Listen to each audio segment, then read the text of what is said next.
Have you seen this show before? Yes. I watched the one with Biss. Oh, okay. Your buddies and with DJ.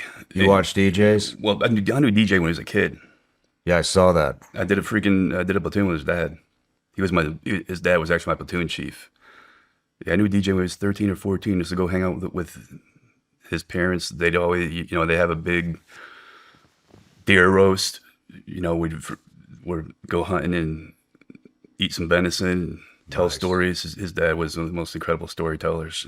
Very animated, right? Huh? Still is, right? You still talk to him? No. No? Are you buddies with DJ? DJ, I shoot him a text every now and then. Like I went to Virginia Beach about a year ago to go through a workout program there, VHB it's called. It's an awesome program. And then we were going to link up then, but our schedules didn't ever seem to right on. To add up. Right on. Well, let me start you off with an introduction. You ready? I'm ready. All right. Jason Magnavice, J-Mags. Retired Navy SEAL with over 26 years in the community, 8 years at SEAL Team 2, 15 years at JSOC, Joint Special Operations Command Dev Group, which led to earning your Airline Transport Pilot certificate and numerous FAA aviation qualifications.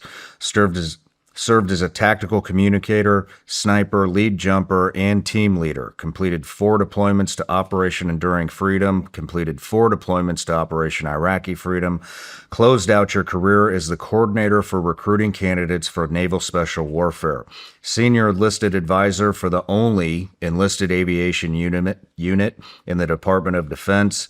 Currently an airline pilot flying a Gulfstream for a private family holding a 767 type rating at a major freight carrier. Raised with a Jehovah Witness mother and a Vietnam vet father. Most importantly, you are the father of 1 daughter and the grandfather of 2 boys. No social media, no book, nothing to sell. Nothing to sell. Did I write that? I did, right? Yeah. I found that out. But well, since you're new to media, I thought we'd kick it off with something real easy. Thank goodness. Super easy to talk about. Everyday carry. Me, I got a 365 Legion AXG. You got a 365 Legion? Yes. Nice. What do you carry? What else do you carry? Actually, I just picked up a Staccato.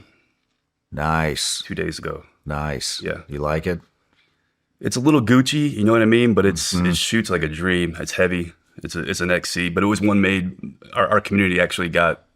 It's got like little bone frog on the side, American flag on it. That's kind of why, and it got a pretty good deal for a Staccato. Nice. Yeah, it's a cool gun. So what would you carry? What would you carry when you were a pilot in the development group? Nothing. Nothing? No, we flew pretty much in the States. That's pretty much it, yeah. Flying our bosses around, gear to and from, certain places. That's pretty much it. Yeah, we didn't carry no firearms. Right on. What would you carry if you were doing some low pro stuff over at Dev Group? Talk about pistol, what's in your go bag, any cool devices you may have had. We pretty much carried the 226 back then before they transit in the big, the HK, was it Mark 21, the 45?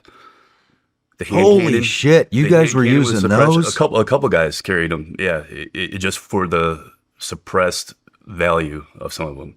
And a Ruger Mark III, I've got a Mark IV, but we carry the self-suppressed Ruger to 22.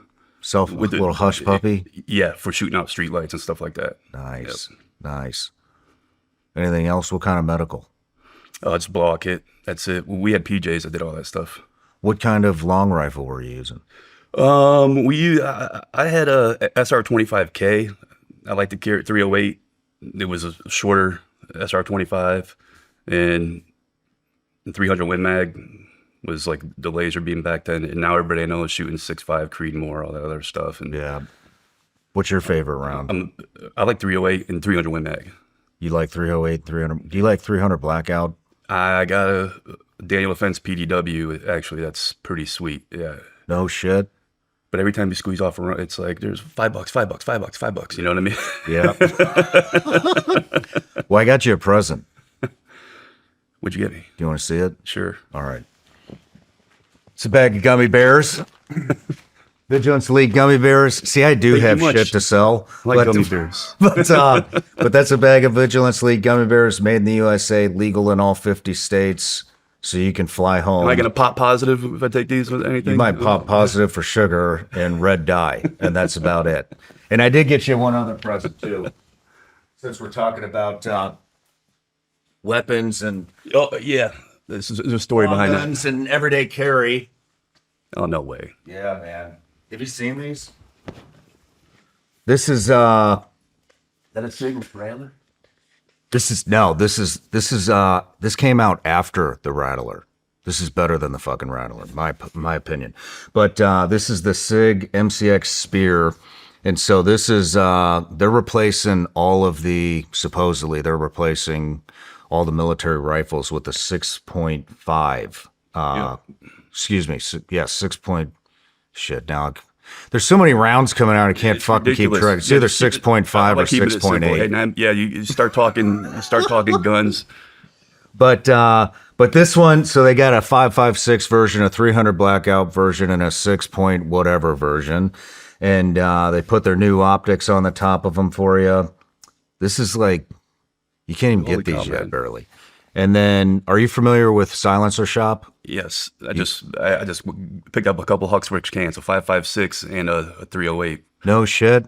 Yeah. Well, Sig was ecstatic that you were coming on the show. I told Jason, he'll get a buddy over there, Jason. He's runs the marketing over there. And he was like, it's a great place. They're a great company. have you been out there? Yes. We went out there for an event for the foundation. Oh, nice. Like 2 Octobers ago. Yeah, it was a good time. A lot of good people at that place. A lot of good people. Nice. Well, and then Silencer Shop. There you go. Silencer Shop got word that you were coming on, and I don't know. I guess you'd already have experience with them, but you put in, once you get signed up with them, they make it super easy. They do all the paperwork for you. You go to a gun shop that's got Silencer Shop kiosks in there, and it just makes it super simple. And then the other thing they do is they also fight for basically gun rights, Yes. especially obviously suppressors. So fucking awesome company, but told them you were coming on too, and they wanted to throw a can on there. So that's yours. I'm extremely honored. Have fun. Thank you with very it. much. I will.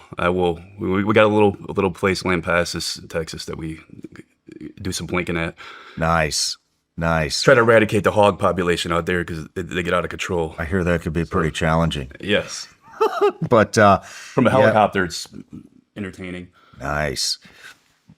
Well, maybe we'll break that in later. We got a range out back, Okay. so Thank you very much. I'm You're really welcome. honored. Thank you. you're welcome. Seriously. And then one more thing to crank out before we get into the real interview. So I have a Patreon account, and it's a community that we've built, and so they're the reason that I get to be here with you today and do these interviews. So they get the opportunity to ask every single guest a question, and this is from Rex Herman. What was the moment in your career that changed the way you think about leadership the most? The moment when I've worked for some incredible people, enlisted guys. And like when I first got to the command, I'll just call this guy Crazy Horse. He was one of the best leaders I ever worked for. A humble guy that didn't think he knew everything all the time. And if he had any that's like who I wanted to be like. We respected him.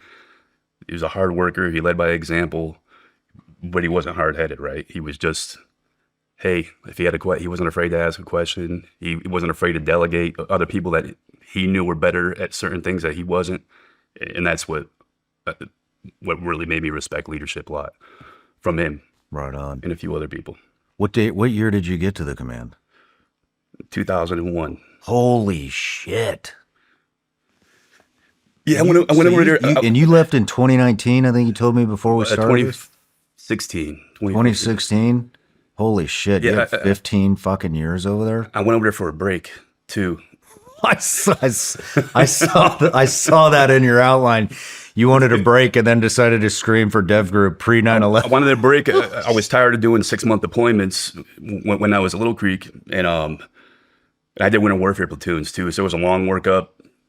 You know, some of the deployments were over 6 months, 6-7 months.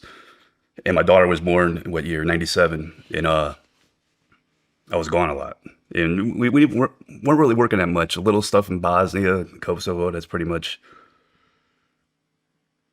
Yeah, that was our work schedule back then. And then I'm like, hey, hon, I'm gonna screen for data because a bunch of my buddies are going over there too. A whole bunch of my buddies from 2 are going over there. Like I'm gonna screen, and some of the guys are pretty set in their ways that are like team 2. You know what I mean? Some didn't want to go over there. They didn't want to go through the challenge of the selection process again. And I could get it. I could understand it. So some of them were trying to talk me out of it, but I'm like, nah, dude, I'm gonna be home. You know what I mean? I'll be home for 3 months at a time. You thought you would be at home? No. This is. I got out of the selection process, green team, in September of 2001.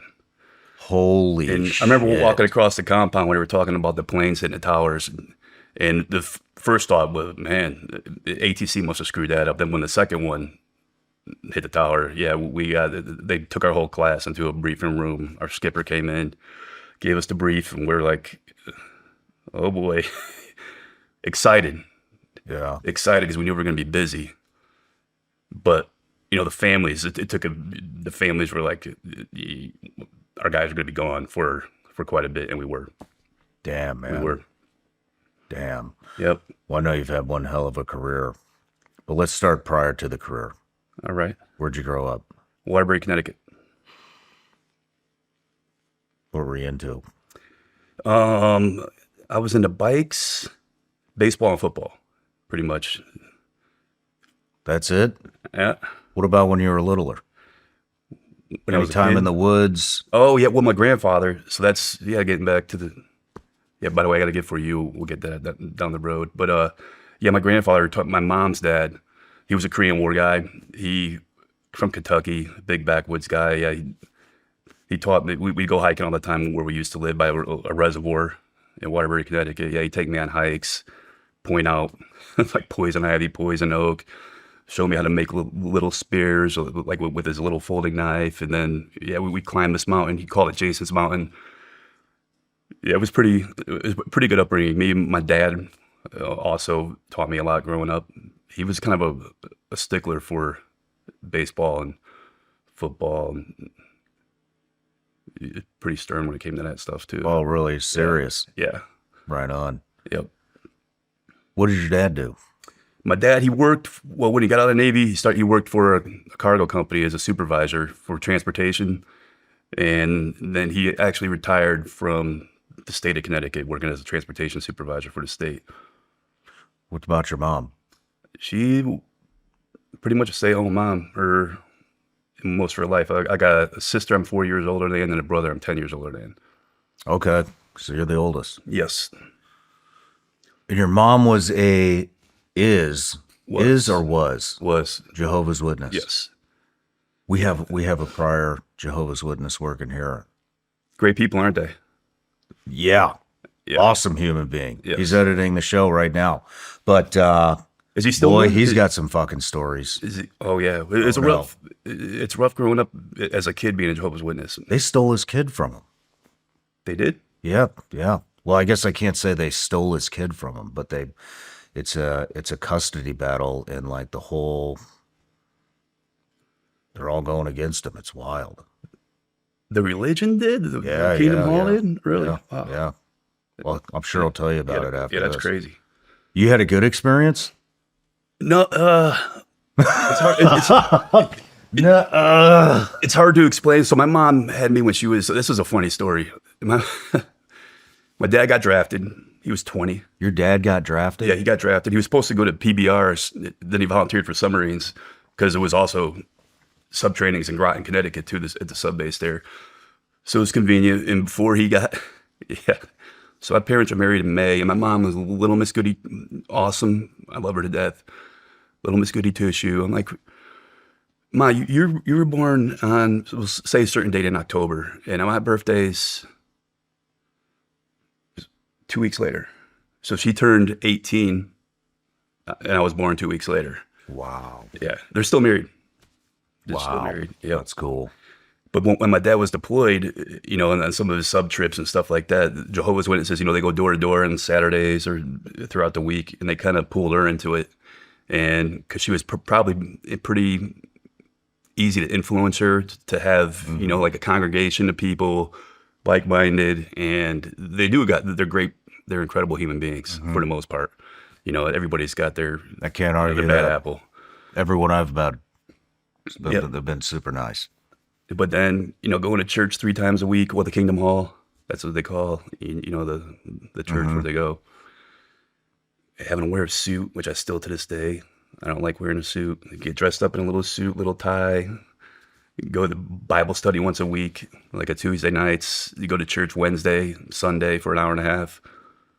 Yeah, it was, and you know, celebrate any holidays. That's what I was going to, you don't celebrate birthday, Christmas, anything. Yeah, but if you dig deep into, hey, I'm not promoting them, I'm not saying anything, but they do. Like when you go to a normal church, you have your pastor or priest up there, right? They just talk off the cuff. They just give you, you know, with a lot of their knowledge, which I think they gain internally as themselves. Listen, spring cleaning is here, and before you convince yourself your kitchen's fine, go look at the pan you've been using.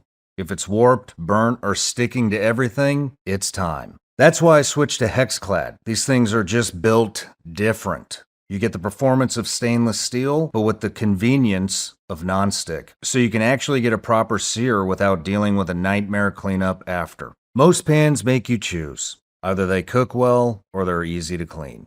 Hexclad gives you both. You've got great heat control, nothing sticks, and you don't have to baby them. They're metal utensil safe, dishwasher safe, oven safe up to 900 degrees, just solid across the entire board. And there's a reason these have over 1 million customers and tens of thousands of 5-star reviews. Even Gordon Ramsay uses them at home. That's how good they are. Don't go through another spring using the same busted pans you should have thrown out years ago. For a limited time only, our listeners get 10% off your order with our exclusive link. Just head to hexclad.com/SRS. Support our show and check them out at hexclad.com/SRS. Make sure you let them know we sent you. Spring clean your kitchen the smart way with Hexclad.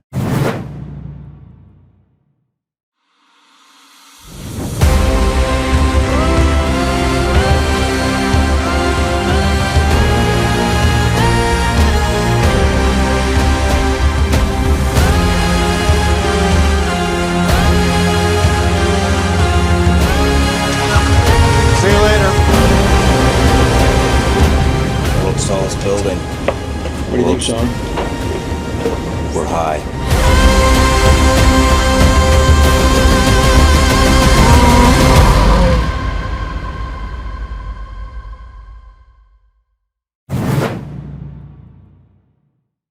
Jehovah's Witnesses, all they do is read from the Bible.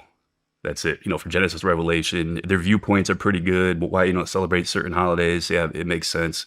But it's tough when you're a kid. You know, all your buddies are celebrating Why don't they celebrate Halloween. them? How does it make sense? There's a reason in the Bible for, like, start off with Halloween, right? Halloween, that's obviously a pretty evil holiday. Yeah, it's satanic. Christmas, Jesus was born December 25th. Historians know that, right? So, but it's just convenience. I think holidays of convenience. Easter, which I heard. Did you have a conversation with somebody talking about the weird star alignment that's going to be happening in a couple weeks? Yeah. What do you? Oh, you know what? How do you know about that? Did you watch that episode? I got crazy family member. No, somebody. My mom, my mother-in-law sent me that. I think my mother-in-law sent me that. No shit. Because she's into that. Yeah, she's really like off the cuff stuff. Man. I'm like, Ma, you got to calm down with this stuff. Man, she sends us some stuff. Like, here we go. The banks are all going to explode. This is going to happen. You know what I mean? Like that sounds like here. Yeah. That's why I try to stay away from it. I just try to do my own thing. You know what I mean? I try to stay busy. But yeah, getting back to the holidays. Yeah, Easter, Christmas. What you're talking about, this guy said the second coming's happening Easter 2026. So I'm excited. Yeah. We'll see what happens. You got to be ready for it. About a week away. any day and getting ready. back, and getting back to that religion, getting back to the Jehovah's Witnesses, man. That they believe in, Armageddon is going to eventually happen. All outlined in Revelations, all the shit you see going on in the world right now. Swear to God, is like. It's what it says. You know what I mean? People just take it for granted. Oh, just ho-hum. You know what I mean? It's starting in Iran. Yeah, that's kind of... There's certain signs. It's fucking wild, but man. You got to have... you got to have faith. You know what I mean? And be ready for it. That's the big thing. Yeah. That's the big thing. What got your mom out of it? When did she leave? When I joined the military. Really? I'll get back. Yeah. So I graduated high school at 17, and I couldn't. My parents wouldn't sign a waiver for me. My dad wanted me to go in as an officer, so he's like, "Jay, give me a year of college," and I hated school. Like I told, getting back to the story, I wanted to be a SEAL since I was 10. Like 1982 when I saw the first Rambo movie. Nice. But when I joined the military, she stopped going to the Kingdom Hall, stopped going to church, and she kind of let it. And then my sister had kids, and then they started celebrating Christmas and everything. Is your dad a Christian? He's He was raised Protestant, but yeah, he believes in God, but really non-denominational, I guess. Gotcha. So he grew up celebrating Christmas? Yes. Yep. And then you guys did not celebrate anything? Yep. He just went along for the ride to keep my mom happy. Yeah. Do you celebrate Christmas now? Yeah. Yeah, I do. Yes, I do. Man, that's fucking crazy. That's just weird to me. It's weird, and then just everybody talking about it's a weird. Hey, but they have they stand behind their faith. You know what I mean? They're really sticklers for it. Go door to door, spreading the word. I've let them in all the time when I was in Virginia Beach. I don't see them too much in Austin. I don't see many going door to door there. But yeah, I let them in and talk with them. And give them my viewpoints, and like when they don't believe in really serving, a particular government or country. They believe you should just serve God, Jesus, Holy Spirit, all that. You're making this sound really good. Huh? If there was one true, I think that's one of the truest, because I've been around it all. I've heard it all from Catholicism to, are you any denomination? I guess I consider myself Catholic. Yeah, okay. I consider myself Catholic, but I bounce back and forth between that and non-denominational because and I'll tell you why. I think that the Catholics have the spiritual warfare stuff down better than anybody else. I think they really understand what's going on, in the other realm. But I think that the Catholics don't do the best job of teaching about the life of Jesus and the Bible, and non-denominational churches do a much, much better job of it. Yeah. And so, I grew up Catholic and then left right around when I joined the SEAL teams, didn't come back to Christianity for, I guess I found faith about 2-3 years ago. And so really dove into the non-denominational stuff to learn about Christ and the Bible and all that stuff. And then actually through the show, interviewing all these exorcists and stuff like that, it kind of got me back into, I'm really interested in spiritual warfare in that realm. Yeah, there's definitely a whole different realm I believe in too, definitely. Yeah. But like the first time going to Italy, like I walked in the Vatican, I was like, this place is pretty cool. But it's very materialistic, right? Very materialistic, which a lot of stuff in the Bible is. Sounds a lot like the Pharisees. Yes. Yeah, I'm with you. I totally. And then how do you expect in celibacy? I'm like, does it really say anywhere in the Bible to be? I mean, God wouldn't have made a woman out of His own image that He created. He wouldn't have made it.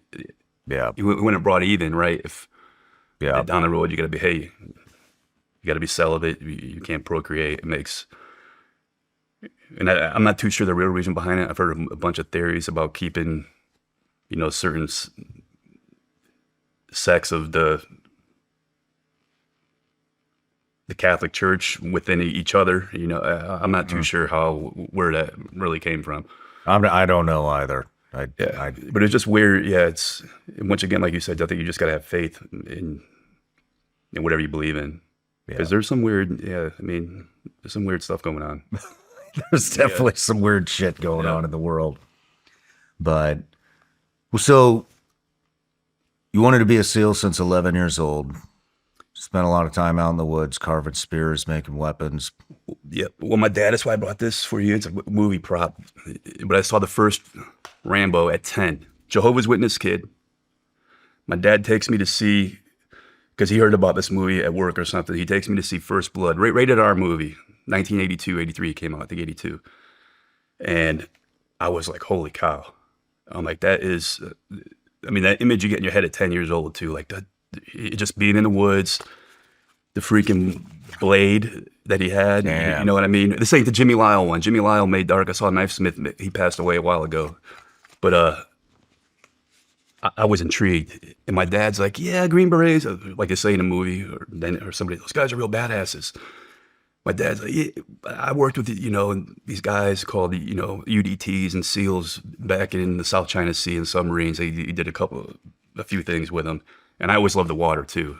And that image of coming out of the water with, all kitted up. It's when you're impressionable at that age, it leaves a big mark on your brain. And yeah, when I was in middle school, like, Jay, what do you want to do when you grow up? I said, I want to join the Navy. Nobody knew in the 80s what the freak a SEAL was till like 1990 when Marcinko wrote the book, Rogue Warrior or whatever. And then in 1990 when the SEALs movie came out with Charlie Sheen or whatever, and I thought that was pretty cool. Like, again, I was impressionable, 17 years old. And I wanted to be a team guy since, I was a young kid. Damn. But I couldn't. I graduated high school. My dad wouldn't sign a waiver for me. Like I said, I was 17. No, I want you to go and be an officer. No, it's not. I don't like college. I didn't like school at that time. And I turned 18 and joined. Back then it was on a delayed entry program. I was talking to my recruiter the whole time. I was in college, and he's like the one recruiter that didn't lie to you, right? Like they always say, recruiters bullshit you. Mm-hmm.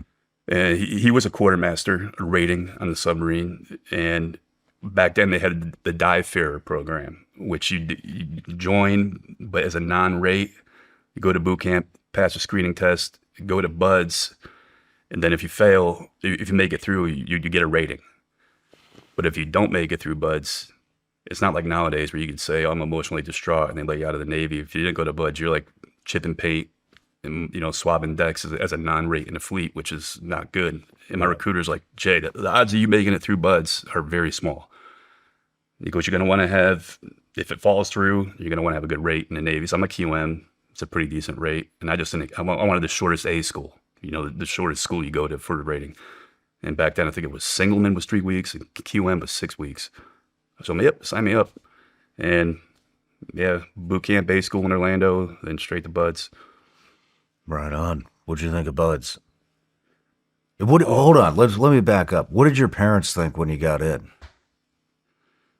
I didn't think they thought that I would make it through BUDS, but that was a great thing when it came to the graduation. They weren't happy. They weren't happy, but they knew I wanted to do it. And when I turned 18, I signed the line. Yep. Right on. They got over it though. Yeah, they did. Yeah. So what did you think of BUDS? You get there. Well, hindsight's always 20/20 when it comes to BUDS, right? I got there You're 18, right? Just get ready to turn 19. And I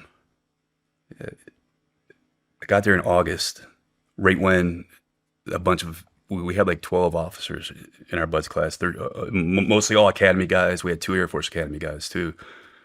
It was a good group of dudes, hard chargers, you know what I mean? But back then you're just young and dumb. Man, BUDS pissed me off while I was there. Like I never thought about quitting. I was just mad all the time going through BUDS. Jogging into the compound when we first got there, yelling, get in step, everybody getting like, dude, they're going to drop. I told you, stop. We're getting yelled at by not only our own O's, but by the instructors of BUDS like constantly. But it's a big mind game. Like they say, like when I was doing the coordinator thing out of San Antonio, kids would ask, I'm like, dude, it's if you get past the PST and just stay healthy, and deal with the mind games and BUDS, you're going to be fine. Yeah. Yeah. as you know. It's a big, a lot of mind games. Did you have any hang-ups? No. Nothing. When we got to the, what's that stuff? Guys who get TBI, the side of their knee, whatever, not TBI. Oh, yeah, shit. That little tendon. I always thought it was bullshit until I got to San Clemente Island, and I could barely bend my leg, but yeah, I ended up gutting it through, but not TBI. No, I forget what it's called. Tendonitis. Yeah, your tibial band. Yeah, something like that. But yeah, that was the one time I really got freaking, pretty much, I guess you'd say, hung up. That's it, though? Time runs. A couple times in the O course, yep. I remember getting hammered once for that, trying to time the rope swing, and the instructor yelling at me. I said a really bad word to him, and sure enough, he had duty that night in the grinder, and like the whole 1,008 count bodybuilders. Just the mental part too, just staying healthy was the key. Being smart, you know what I mean, and not doing anything like this is stupid or. Yeah, staying healthy was the biggest. Being cold, wet, and sandy all the time, you just got to get used to it, man. You got to. What did your parents think when you hit graduation? They were proud. Yeah, my parents never fly either. They're homebodies. They don't fly anywhere, and they flew out to California, to San Diego, came out to Coronado. Yeah, they were proud. Still, yeah, I got to find some of those pictures back then, before the digital times. How did that feel? I was Totally proud. against you joining the military. But then I was happy that they were happy that, you know, I actually made it through, and I got pretty fortunate with the same class. But then we had to go to jump school right after that, Airborne, and that was freaking, you throw in a bunch of gung-ho young Navy dudes into a pretty regimented Army school in Fort Benning. We got in a lot of trouble there. A couple guys got sent back to but back then it was like, all right, we'll send you back in a couple weeks. What'd you get sent back for? Well, I didn't get sent back. A couple of my buddies did for just, running in formation running around the formation. We jump into freaking water before we did a PST. Just being, cocky. Yeah, it's kind of, you look back at it now and it's kind of like, yeah, we were pretty dumb. Yeah, we weren't even that fucking bad, and they just kept picking on us, and Yep. You know what I mean. The Army cadre just kept picking on us. So,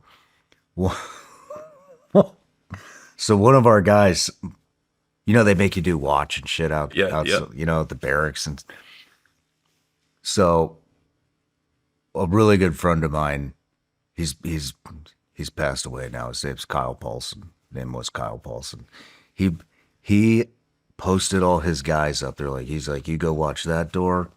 You go watch that door. You watch the front door. You watch the back door. I'll be right back.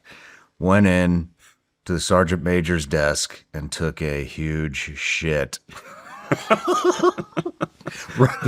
Took a huge shit right on his fucking desk. And the watch goes all night. Yep. And so the next morning, we're all out there standing. And you knew you were getting blamed. You knew you were going to get blamed. I know, right? Somebody's gonna get Well, none blamed. of us even fucking knew.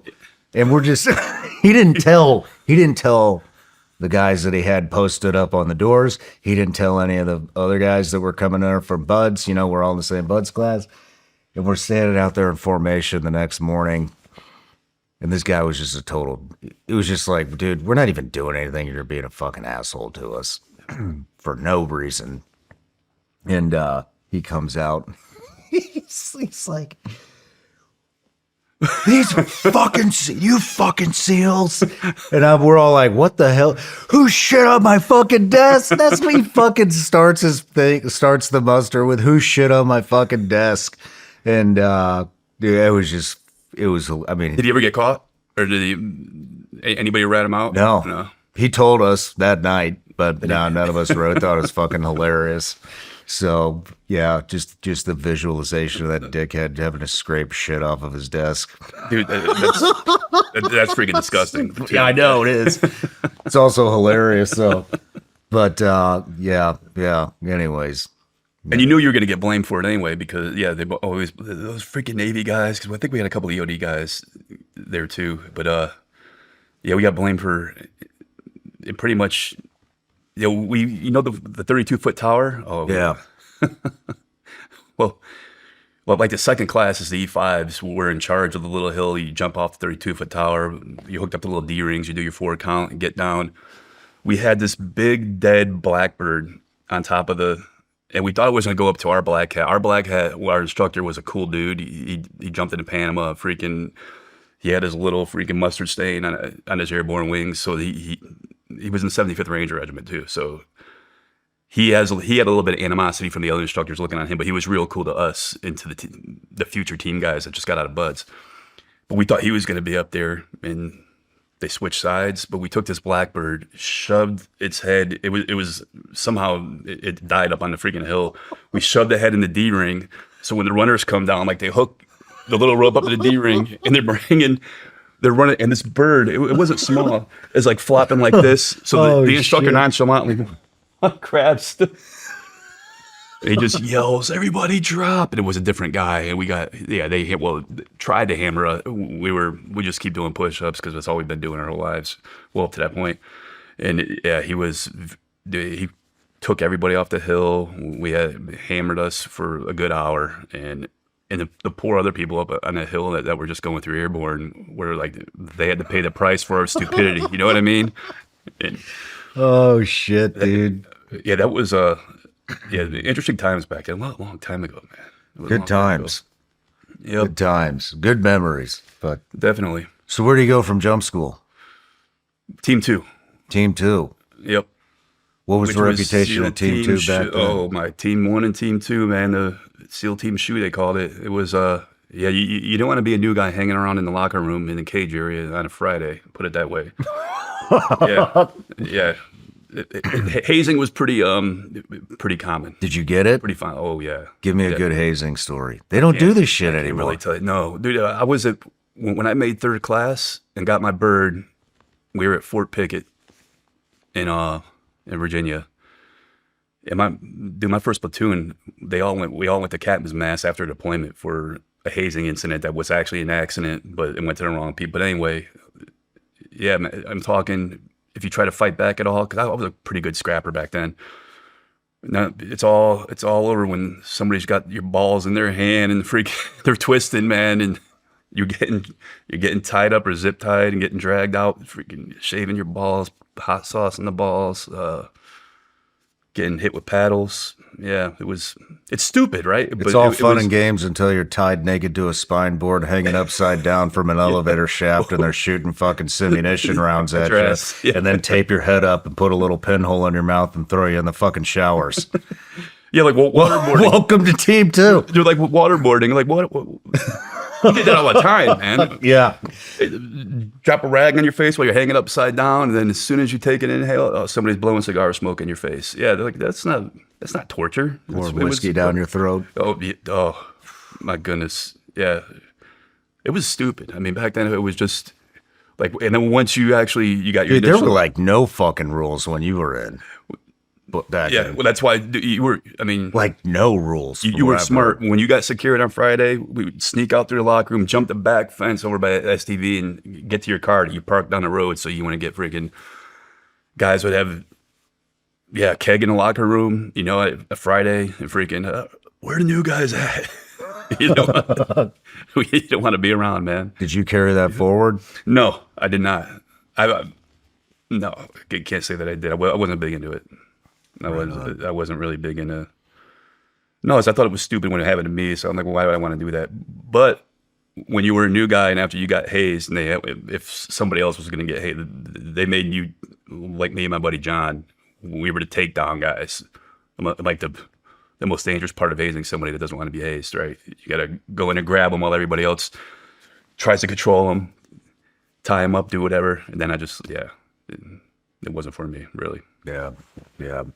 Well, how did it feel checking into Team 2 after Buds? A lot of pride in Team 2 because, they had a reputation. I kind of wanted to go to 4 because I like South America jungle type stuff, which come to find out the older I got, I really don't like the jungle that much. there's a lot of history there. You know what I mean? When you walk across that quarterdeck, and then, but you still got to go through STT and then SEAL tactical training back then before they stopped doing that and made it all go on in Coronado. But yeah, STT was fun and challenging. I mean, the summertime in Virginia at AP Hill, very hot. And then that's where you try to start, building your reputation too, because nobody really cares who you are until you check into your team, and then you start training, and that's all shooting, moving, communicating. Really, really big back then. It still is, but now, you got a lot more to worry about with drones and stuff like that. Yeah. Yeah, actually, yesterday we brought these. Were you involved were drones big when you left? And they were just coming in. They were just being T&E quite a bit. And now it's like, it's one of the deadliest things in the battlefield, obviously. Dude, holy shit. I did this little, we made a piece of content yesterday, and we brought these drone operators from Ukraine down. Oh, that's yeah. Those guys know what they're doing. Dude, holy shit. So they kind of briefed us up on everything they're doing. I've never seen it. On the closest thing to drone warfare I've seen is a fucking Predator overhead. Yep. But none of these like FPV drones or anything. So we brought them on this property's over 100 acres. And they gave us, hey, this is the drones, these are the capabilities, these are these type of drones. And they're like, all right, go hide. We'll give you a head start. And then they'll send the drones after you. And you can't, dude, holy shit, you can't hear where the fuck they're at. Nope. Like, it sounds like they're right above you and they're over there, and it's impossible to get the fuck away from those. Yeah. I took some shots at one just for the hell. I just wanted to see what the side picture was like, and there's no way in hell. You're basically trying to hit a 4-inch dot. And then they just came out with a particular ammunition. I read somewhere for drones that you could shoot out of like a 5.56 or whatever too, and it still seems like pretty hokey to me. I guess it shoots in a pattern. Well, the one round splits into like 4 little rounds. Gotcha. Yeah. Even if you try to jam them, you know what I mean? I think they're still already pre-programmed for what they're going to do, where they're going to go. And the tethered ones are the big problem too. Yeah. Well, once you're identified, you're fucked. Yeah. Because, I just had a pistol with me. And I was like, just for the hell of it. I was like, I just want to put myself in the fucking scenario and actually take it seriously. And, I was like listening to their tactics and shit at the beginning on how they find people and all the different capabilities and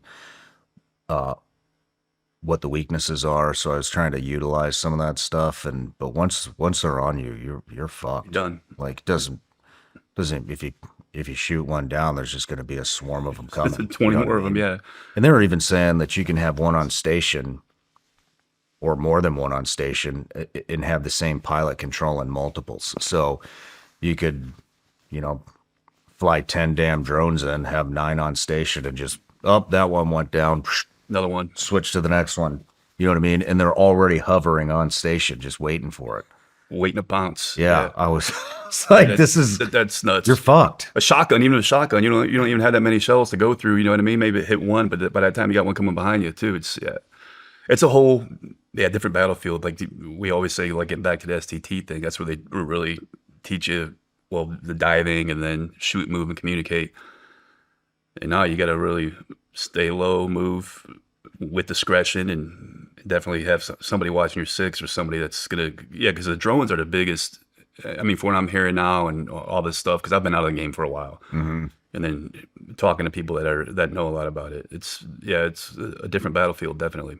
It's pretty wild. Yep. It's pretty wild. Because as you said, back then in the beginning of OEF and OIF, all we had were Predators, Dracos up there, and now they're kind of outdated. Yeah. These things, one of them was like that big. Yeah. Said it can go 300 kilometers an hour, I think.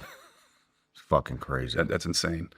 But I could be off on that. But anyways, back to you. Back to me. STT. Yep, AP Hill, then the diving, and then, yep, got my first platoon. How was that? It was actually a pretty good deal because they usually don't give like new guys out of STT back. Like I said, winter warfare platoons, right? So we go to Alaska, do telemark skiing. You learn how to live out of a backpack for freaking almost 11 days unsupported. And so I got into a winter warfare platoon, and great people in there. My first, the dive buddy was Tommy Valentine, who unfortunately passed away quite a time back in a jumping accident in Arizona, yeah. But yeah, he was my first swim buddy. He was a freaking stud, all in all the time. Awesome dude. I learned a lot. You're pretty much trying to gather, trying to see, like we talked about earlier, like, hey, who do I want to be like? You know what I mean? And yeah, Val was definitely one of those guys. He led by example, hardcore, super incredible combat diver too, and like, we take that shit for granted nowadays, right? Like how much water's in the desert.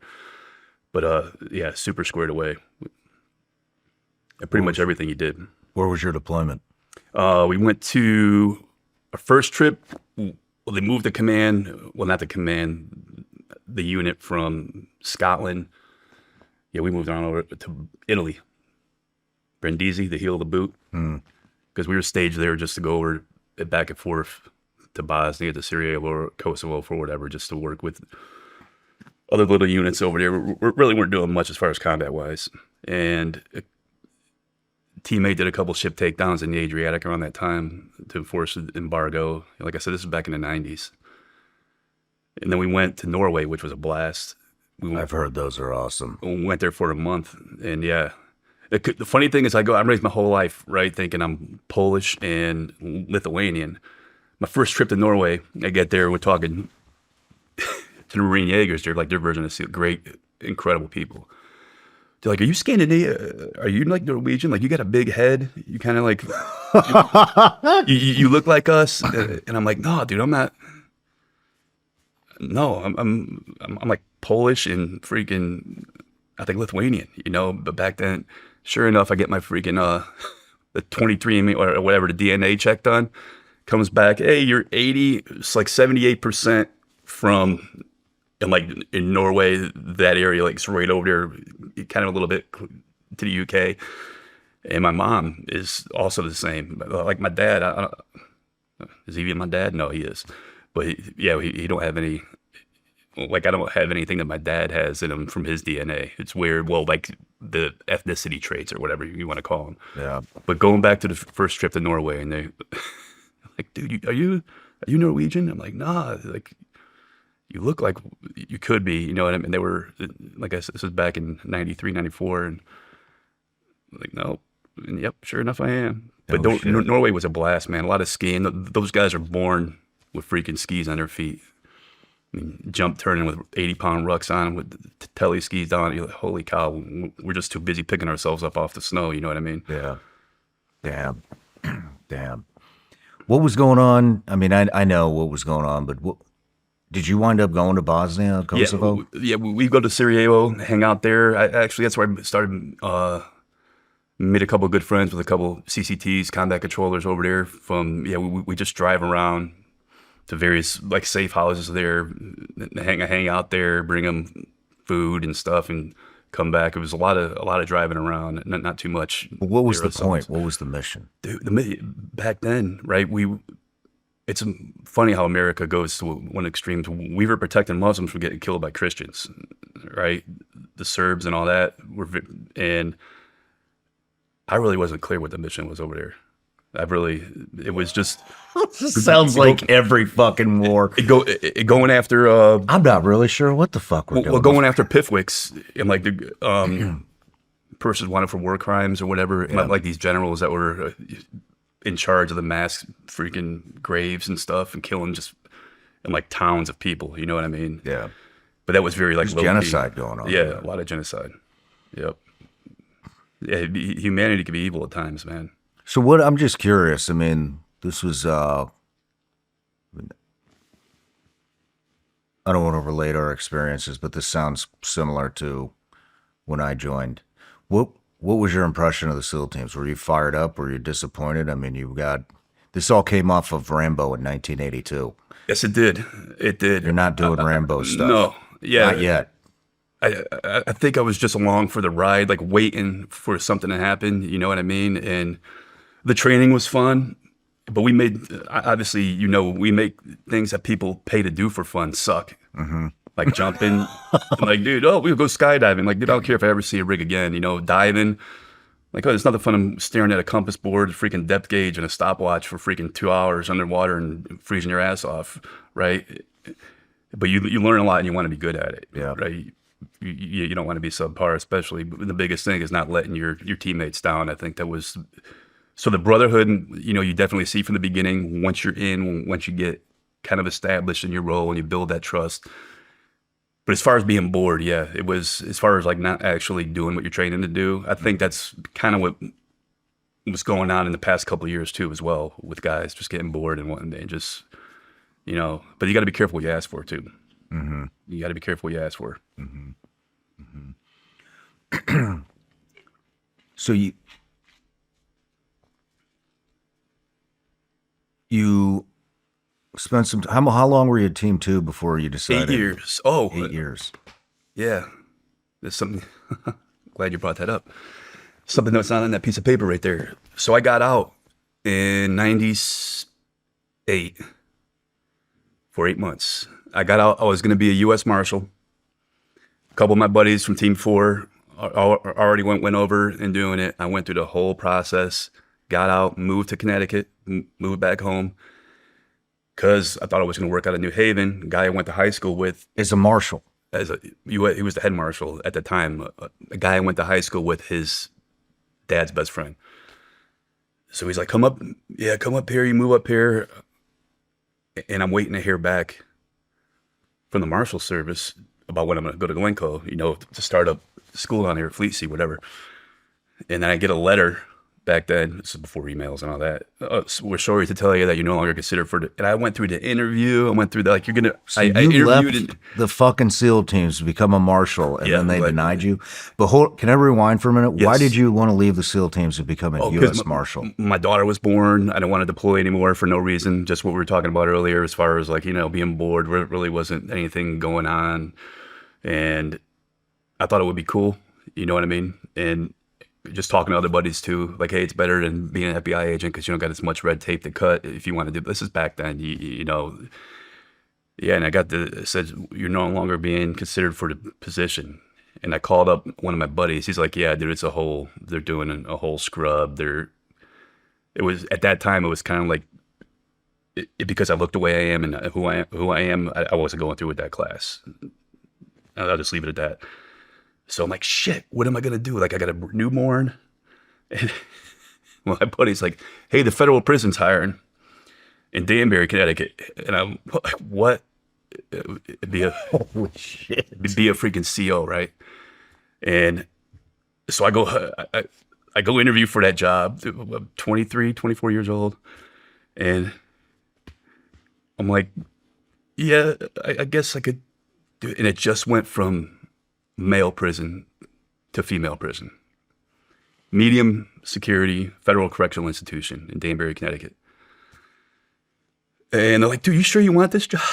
I need something, man. Wait, let's start off as a GS7 or GS8, whatever. I'm like, I just got out of the Navy. And a buddy of mine, who was also in my first platoon, he got out. This is where I'm going with this. He moved to Florida to be an EMT. And we talked back and forth. He's like, fuck this, I'm going back in the Navy. And back then, so this is, I don't know where I'm going with this. But anyway, I worked I go to Glencoe for the training down in Florida at Fleet C, where they train the federal COs. And that was a fun. Only one other dude knew what I did prior. Like I just kept it on the down low. He was a Marine, and we both worked at the same prison, but we both went to training together. And when you're down there, you shoot like a Ruger 9mm, the old freaking AR-15s, and a shotgun, a pump shotgun.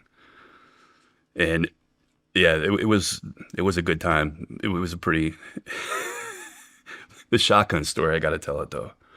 It's when, so this, you line up in like a couple lines. When you're shooting everything else, you're on line. The shotgun, you get in like a 2 lines. Because I don't know, wanted to save money for shells, or it's just something that, and it was like a Remington 870, I think, a basic pump gun.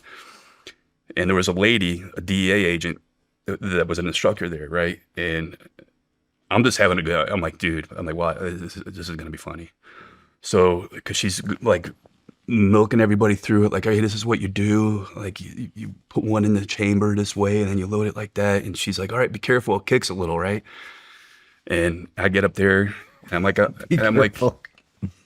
dude, I'm acting like I'm all nervous and shit. But he was trying not to laugh, right? And she's like, hey, just relax. And like, dude, John Shaw taught us how to shoot shotguns, you know what I mean? I grab the shell, I go put it in backwards, the brass face, and she's like, no. It goes up. I drop it. You did this shit on purpose?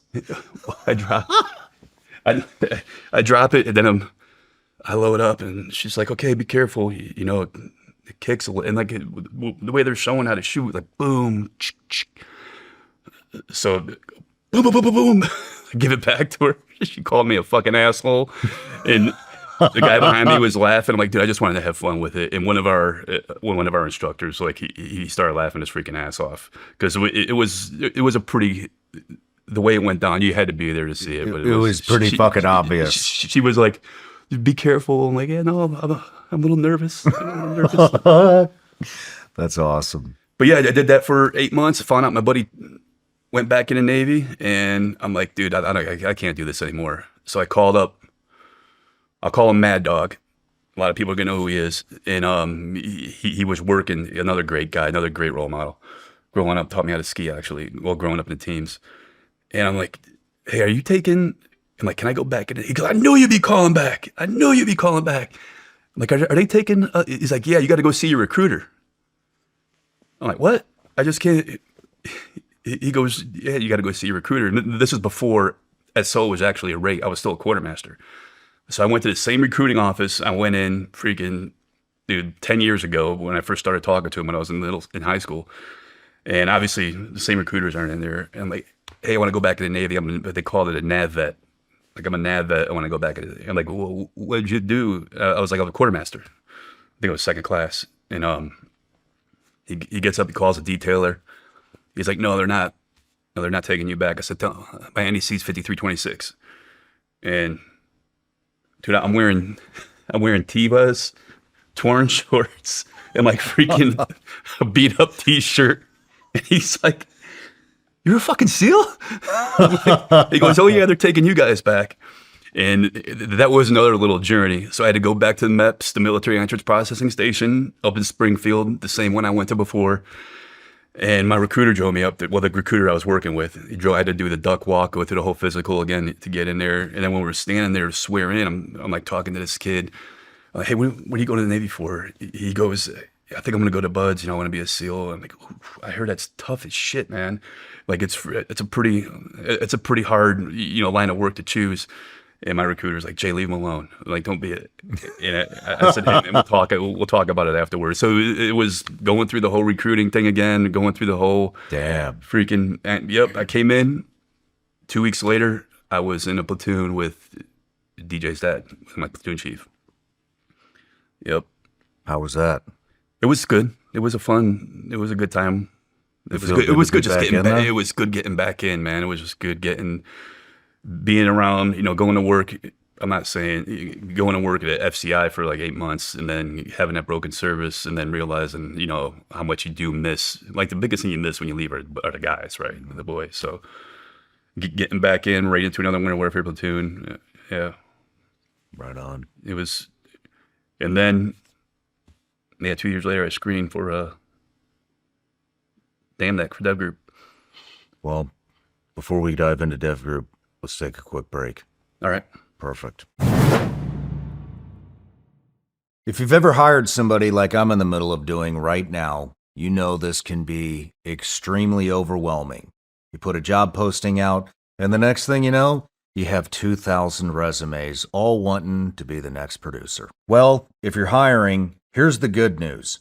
You can now review all these resumes and applicants faster thanks to ZipRecruiter. ZipRecruiter has a new feature that instantly shows you the most interested, quality candidates first. And today, you can try it for free at ziprecruiter.com/SRS. What I really like is it cuts through the noise. Their matching technology brings the right people to you faster, and with this new feature, the candidates who are actually interested rise to the top. You're not wasting time guessing, you're getting straight to the people who want the job. And you even get a better sense of who they are because candidates can tell you in their own words why they're interested. Cut through the standard and get to the standouts with ZipRecruiter. 4 out of 5 employers who post on ZipRecruiter get a quality candidate within the first day. And now you can try it for free at ZipRecruiter.com/SRS. That's ZipRecruiter.com/SRS. Meet your match on ZipRecruiter. Hi, I'm Sarah Adams, the host of Vigilance Elite's The Watch Floor, where we highlight what matters. It became a permissive state, explain to you why it matters, and then aim to leave you feeling better informed than you were before you hit play. Terrorists, hostile intelligence agencies, organized crime, not everything is urgent. But this show will focus on what is need to know, not just what is nice to know.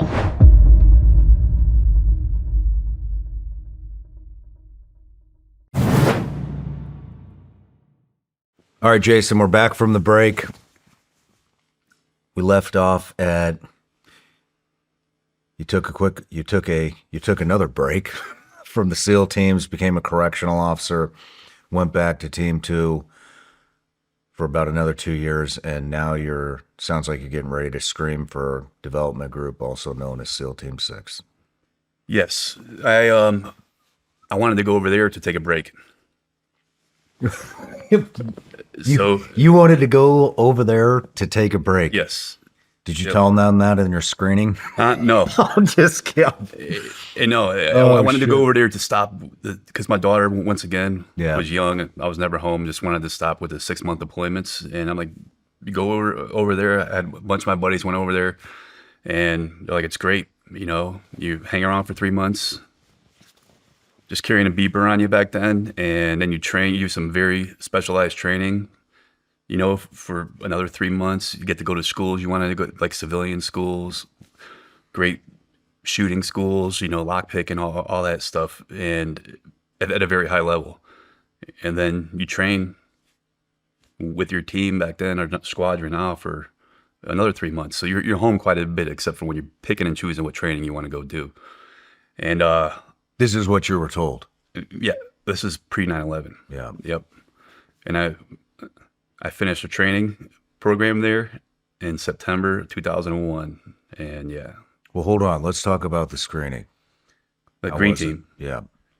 It's definitely more cerebral than like you would say like than Bud's is as far as the shooting, moving, communicating part of it. I mean, when you got went through green team. I mean, I'm not a fucking dev group guy, so I can't talk shit, but I know what I saw when I was in, and I got out in 2006, and they went from running 1 green team a year to running 2 green team a years, and it seemed like the majority made it through green team. I think it was a completely different scenario when you got in because there was nothing going on. Retention was probably really good. Yeah. Guys weren't dying, so there wasn't really much to fill. So it was really, really fucking hard to get in there. Harder. Probably should shut my mouth because I'm not one of them. No, but I get your point. Even when I went over here to screen, I was like, I wasn't impressed by the attitudes of some of the guys over there. You know what I mean? They were like more high and mighty than you were. You know what I mean? And we have guys coming over there that have done real world shipboardings. You know what I mean? Real world operations, either in Bosnia, Kosovo, and we knew that the guys at the command really weren't doing anything except hanging around to maybe go grab a person wanted for crime, and that was the big thing, or take down a ship that gets hijacked or whatever. And I wasn't impressed by the attitude because they were like, oh, like this fucking new guy, you wear your blues when you go over there to screen and do your interview and all that stuff. And it was just like they're arrogant dudes, pompous and arrogant. And you could, then even after Green Team, you could kind of see why they are, because you do get some pretty good training, like really good training. And but as you said, well, once again, there wasn't much going on, and then 9/11 happened, and They weren't taking anybody though, were they? Huh? I mean, they were taking like very few people before September 11th. Yeah, it's a good old boy network. You know what I mean? They go around, they ask everybody you work with, and you dump platoons with, and if you don't like somebody, I just give a reason why, because there are a lot of great guys that don't come over to the command because they just don't want to deal with the bullshit. You know what I mean? Mm-hmm. Back then. Mm-hmm. And then when we got busy and started growing, yeah, that's when because we were gone, I mean, quite a bit. Yeah. The 3-color teams were, 4 months, you know, then you rotate every 4 months. How was Green Team? It was challenging.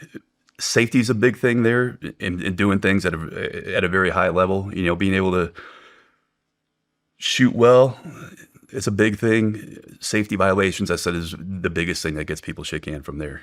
Not being able to think, shooting an unknown instead of, you know, what you're supposed to do in the house. That was I think the most challenging part for people going through the training. Jumping, they take it that at a very high level too. Can't go 1 degree off heading when you exit the plane. You got to be able to, fly a tight formation, under canopy. And everything, the diving, it was pretty, you know, at a high level, because you're not just in pairs anymore. You're diving as a whole group. So. Oh, no shit. Yeah. With a little pole, yeah. Right on. So you get through Green Team. Where do you go from there? I went right into a squadron, and then, a team back then, and then we punched out to Afghanistan. Which squadron? Red Squadron. Is that where you met Biss? I met him a few years after that when he came there, yes. Okay. Yep. Red Squadron. And you graduated Green Team. It was Red Team back then, and then they started calling them squadrons to made up with our Army counterparts at CAG. Gotcha. Because they were squadrons, so they're like, hey, we're team anymore, and gotcha. We'll just make it squadrons for the higher ups at JTAC to make it easier for them. And so you graduated Green Team right before September 11th? Right during. We were walking across the compound when the first plane hit. And I remember one of my buddies comes out of the locker room. He's like, dude, you hear what happened? And that's what we had just, like phones weren't that big back then either. We were just watching the news inside the team room or inside our training room. And then another plane hit. And then our skippers called a meeting for all the cadre and all the class and kind of gave a lowdown on what's going down. And that's when he said, there's another plane they're tracking down right now after one hit the Pentagon. And it was it was exciting. It was an exciting time, I think. But then it was, shit's about ready to get real. What's your wife think? She was worried, obviously. All the wives were. Yeah, that first deployment wasn't really good for the wife network. Yeah, when we first punched out over there. So you hold on. So you get done with Green Team, and then you go right to Red Team, right to Afghanistan? Yes. Yep. Well, we had a few weeks in between, and we were working on stuff that we might be doing over there as far as insertion techniques, like jumping, how we're gonna work, freaking getting our gear set up. Because it was a first move for, going to Afghanistan, right? It just kicked off, and we wanted to be sure.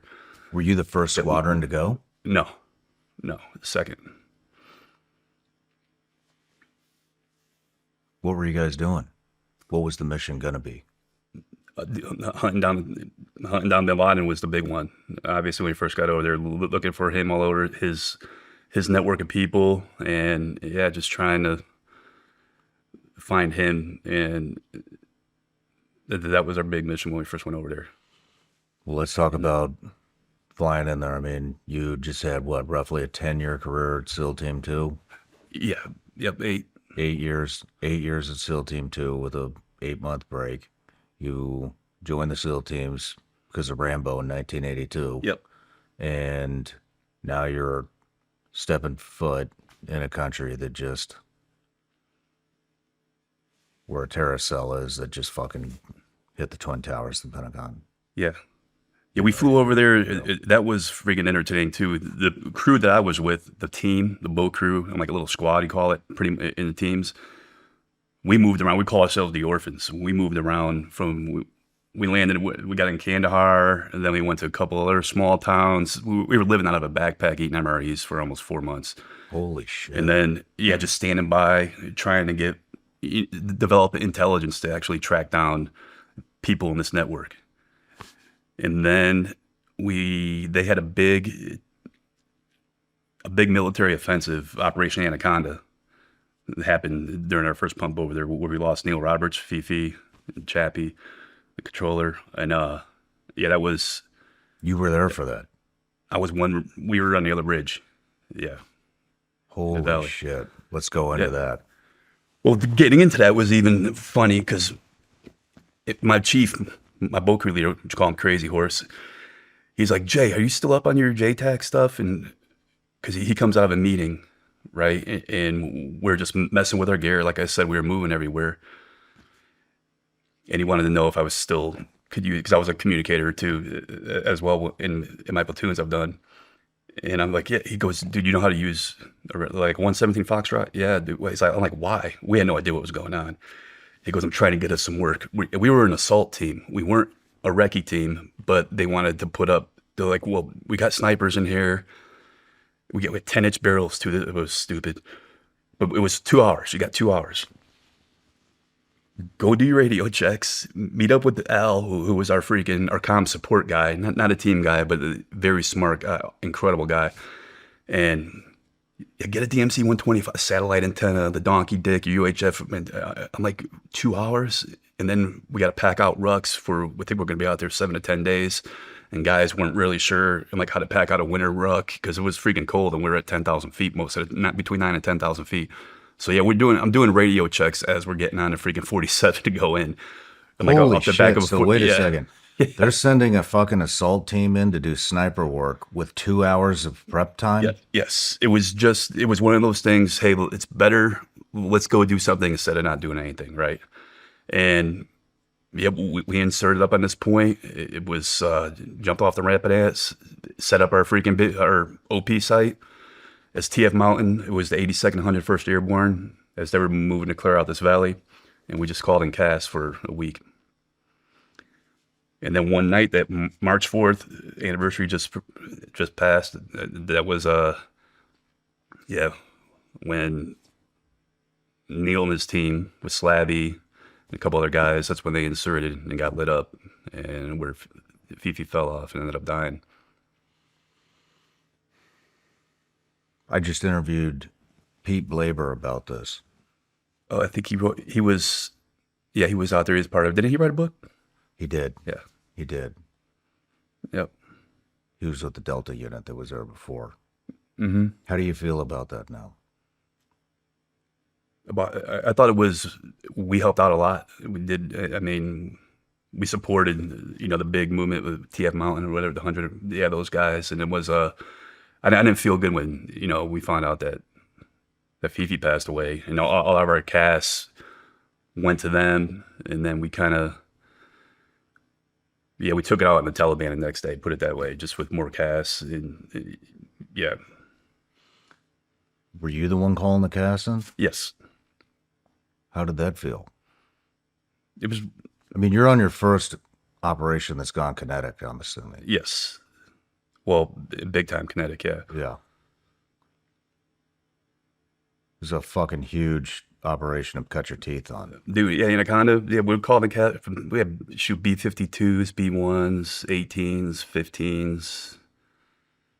Yeah. Do you remember Falcon the first 16s. CAS you called where you killed somebody?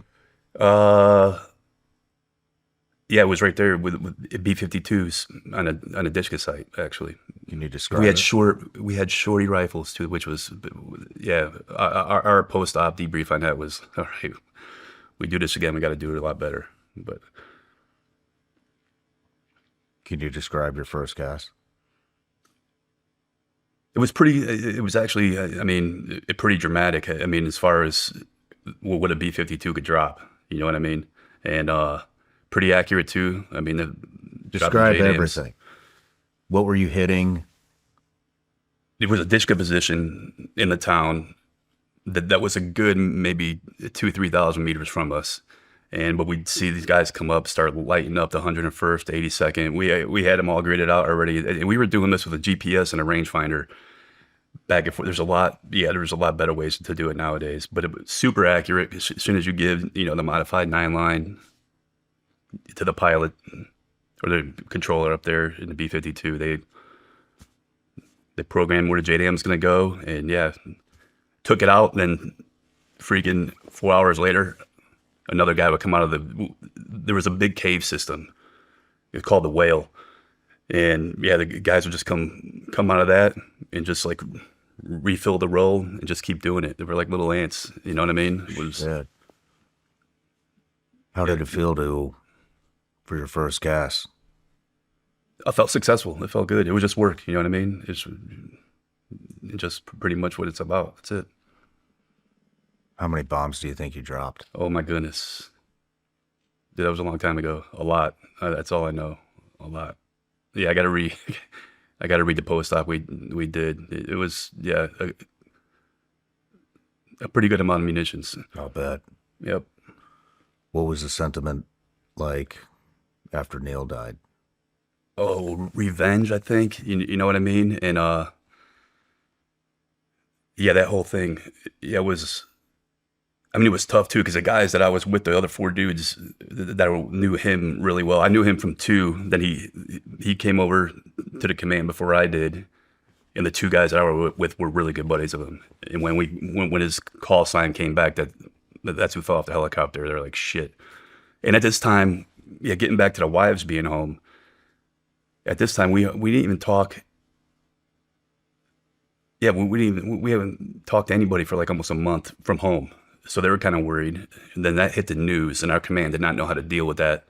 They were hearing about Neil before the command told anybody. Oh, and shit. that when we got out of the field, I'll never forget Al, like I said, our comm guy, we get out and we were going in the Gardez mud pit, and he's throwing his 2 Iridium phones. He's like, call home. Like, call home now. The wife network is losing their freaking mind. So that was a big lesson learned too for the command after Fifi passed. What came after that deployment? Well, during that deployment, we did another good little Wolverine, which was a good little operation. It ended up working out perfectly. We were going after Zawahiri and his bodyguards, and that was a perfect L shape. Once again, the orphans had to run around with a perfect good L-shaped ambush set up with 247s, and Zawahiri wasn't there, but yeah, we got the mission accomplished as far as dealing with the detail. What was that mission about? Going after their bodyguards. Bin Laden's, well, we thought he was going to be with them too, and the intel wasn't that great. Where was that at? Right outside of Gardez. Do you want to describe it? What was your role in that? I was assaulter, yeah. Yeah, it was. We rolled up in the 47s and like a L-shaped ambush. They said they had squatter. Oh, this is a funny story. Well, not funny. They said they had squatters up on another ridge line, and like somebody that they thought was fleeing from part of that motorcade that we ambushed. Mm-hmm. And we... Wait, you ambushed a motorcade? Yeah. How'd you do that? It's a motorcade with 247s. Okay. We caught them right when they were doing the little traverse up at the timing in the TF-160th guys are freaking awesome, man. The way it was set up too in the LZs, the landing zones they put them on, it just happened to be perfect. And the guys that we were going after I don't even think they knew what, they started shooting and bailing out of the vehicle, but the vehicles, there's 3 of them, but after that it was over. And then we went after the squatters, and it was just a farmer in the field. And I was the first one off the ramp. I'll never forget. I got my 2 buddies standing next to me in the skies. We get back in the 47, take off. go land. We're right next to where the crew chief's yelling at us where his guy's at. I get off, I look at him, and he's got his hands in. So I'm thinking, okay, maybe he's got a suicide vest on, an S vest. And he keeps walking towards us. And my buddy next to me, he's like, dude, I'm like, dude, don't. Well, once again, this is where you got to be a thinker, right? You just don't like blast somebody to freaking do it. So I let 3 rounds rip by his feet. And he falls over on his back like a freaking upside down turtle, hands in the air. We go zip tie him, and my buddy was just getting ready to drill him. He was just a farmer out there, a goat herder, you know what I mean? And we took him down, dropped him off after we found out who he was. But that made me feel really good, you know what I mean? Not because it could have gone another way, which would have been, hey, that's the fog of war. But yeah, that was something I remember really good about. I mean, specifically about that I was comfortable with at that time. Right on. When I was first growing the business, I was literally boxing up gummy bear orders myself, packing bags, printing labels, trying to keep up with fulfillment on top of everything else. And at a certain point, that just didn't work anymore. And that's when I found ShipStation. ShipStation's intelligence-driven platform brings order management, rate shopping, inventory, returns, warehouse systems, and comprehensive analytics all in one place, saving customers, like me and you, 15 hours per week on fulfillment. With ShipStation, everything I need to manage getting orders out is in one place. It connects to over 200 sales channels, so instead of juggling 5 to 7 different tools, I've got one system and it's handling all of it. It compares rates across USPS, UPS, and FedEx, including your own discounted rates if you have them, to find the best shipping option on every order. And you can automate the entire process. ShipStation picks the carrier, finds the best rate, prints the labels in bulk, sends tracking updates. Done. Over 1 million businesses have trusted ShipStation, and once I started using it, I got a huge amount of time back. Try ShipStation free for 60 days with full access to all features. No credit card needed. Go to ShipStation.com and use code SRS for 60 days for free. 60 days gives you plenty of time to see exactly how much time and money you're saving on every shipment. That's ShipStation.com. Use code SRS. ShipStation.com, code SRS.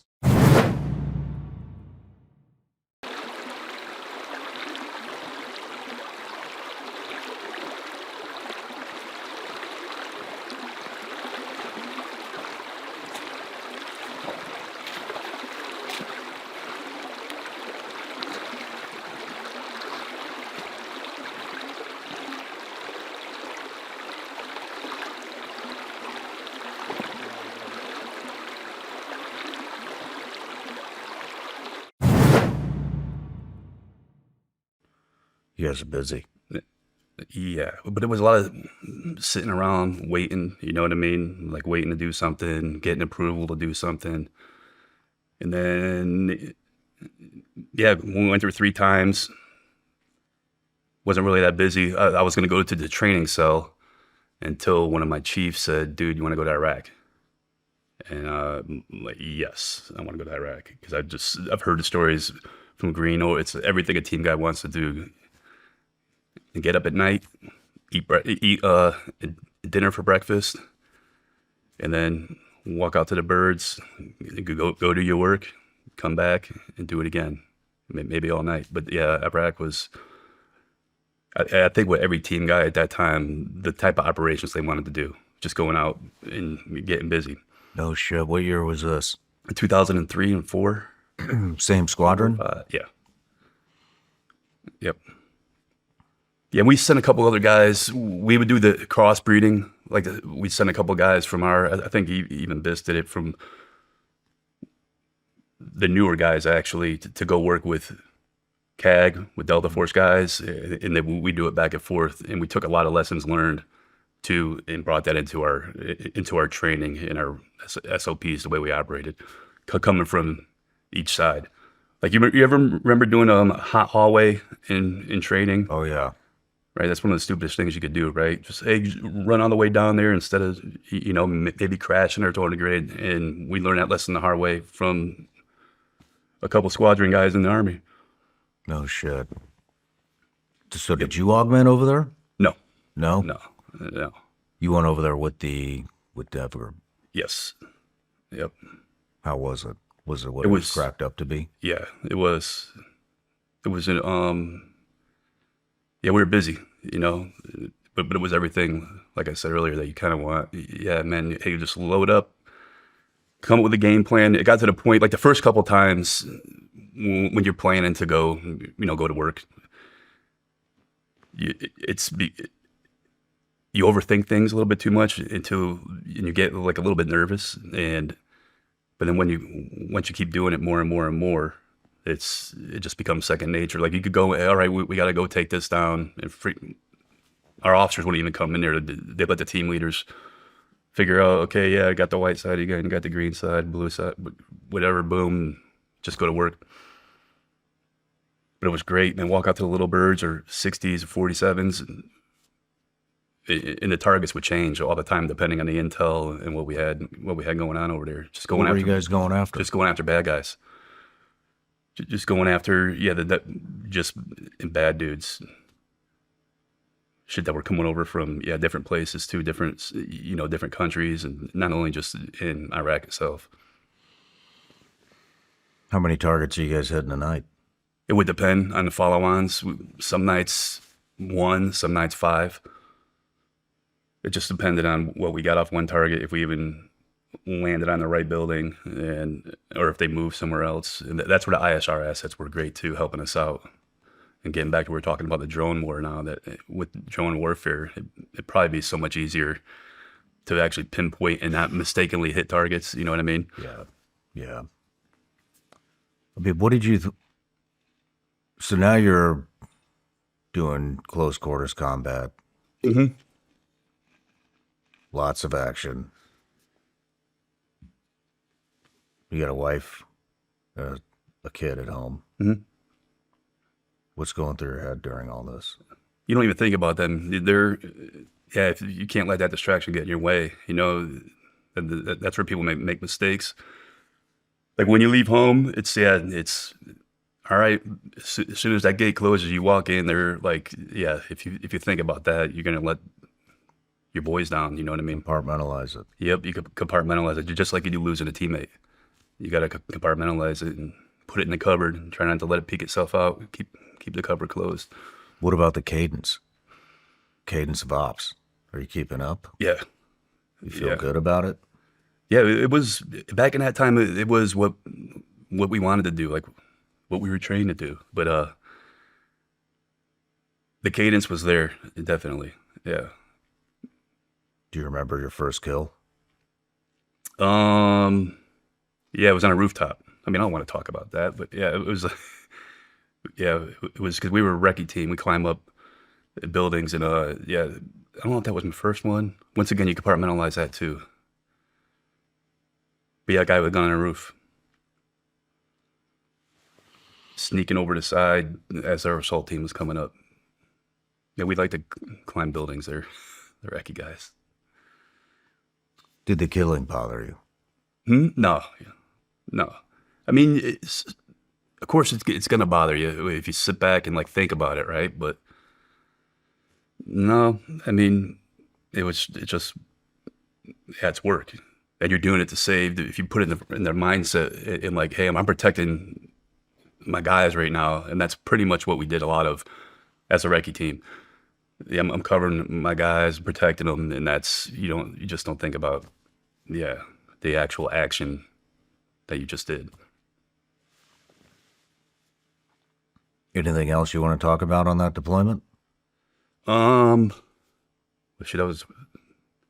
kind of blend together. Oh, getting to, I want to talk about one good buddy of mine. Like I say his name, he'll know. One of the best operators I ever worked with. And we were on the roof. This is actually a pretty funny story. I told you I was carrying an SR-25K. Mm-hmm. And this was supposed to be like a can and like it was going to be almost like a dog and pony op, because we were doing a turnover with another color team coming in. This was like our last stop before he went back to the States. And it's going to be super easy, right? Walk in, once again, climb a building. There's no cover in the building. It's a flat mud roof. Stupid idea, right? Stupid idea to climb this building. We got Rangers coming down the other side of this canal covered in elephant grass that we're going to take out. We'll take out a tent close by, not take it out, just go in there and see who the heck was in there. So we climb up the building. We're laying there. Then we start getting lit up by a building that, come to find out, was 300 yards away. We start getting lit up from a PKM on top of a freaking car. It looked like it was like a black Mercedes. Then a guy comes out of a house behind us and starts lighting us up. And we're like, what the this was supposed to be easier than this. And we're on a roof, like sucking mud. My buddy's standing up looking through his nods. I'm like, dude, what are you doing, man? Fearless. And he worked with CAG for a little bit too. They loved him over there. I'm like, get the fuck down, man. And he's like, dude, what is that? And meanwhile, I'm fishing for my inline, for my scope, my night vision for the scope I was carrying. And he's still standing up. He's looking. And I put the inline. He thought I had my 5.56, my Recce M4, when I had the 308. And I couldn't see behind. I couldn't really pick out what was going on because there's a big light behind the car where the guy was shooting with PKM. And I'm like, well, I wonder how far that is. I carry the rifle doped in at 300, so I know my holds for 100 and 500. It's a short barrel 308. Take the shot, the light goes poof. And I'm like, oh, this happened in seconds. I'm like, dude, they're at 300 yards, right as I'm transitioning down to the guy shooting the PKM, who I hit in the shoulder, by the way. I'm not too proud about it, because all I saw was flip-flops. I come to find out, they all ducked behind the car. And I'm like, oh, I carry a mag of AP rounds right here too, and they're ducking behind the car. So I fishtail. It's got a big ass piece of brigger tape on it. I put it in my first round. Hits like 20 yards in front of the car. But then I worked it up to the car, and then we took care of business. Come to find out, the next day, after our turnover, the next night, the people we were turning over with, Blue, they went in and said, they're like, how do you guys see that well at nighttime shooting and all that? And we did a pretty good job. Yeah. But that mission was supposed to be like freaking just go in, gather some intel, and leave. And that's not the way it worked out. Damn. How many times did you go over there? 4. 4 times. And I left. Then we started working out of Ramadi. We started doing transitioning a lot more around instead of being in LSI. We moved all over the place. Then we went to, when it really started getting entertaining, when we brought our forces up just north of Baghdad to Bakuba. And the bad guys weren't used to having people come in at night and do operations up there. And that's right when I got the call to get back to the beach to start flight training for the aviation unit that we have. No shit. So what is the aviation unit? And how did that pop on your radar? A bunch of my buddies went over to fly over there. And, well, I got a funny story about that. So my first time back from my first pump in OEF, back home, basket leave for 2 weeks. And my chief, my Boku leader, he's like, Jay, you got to escort the weapons out to Shaw's gun box. I'm like, all right, how do I do that? I'm still a new guy. We just got back from our first trip, our first deployment, the one we talked about earlier. And he's like, go over to the airport, to Norfolk International, on the other side of the airport. This is back in 2002, 2003, right? And you're going to see a gate. Go up to that gate, ring the buzzer, whatever. So I drive there, a Govy pickup truck, weapons in the back, and I see this big dude wearing a polo shirt, khaki pants. He's waving me up. Back up, throw the guns in the Caravan, C-208, little turboprop, for a 4-hour flight to Memphis.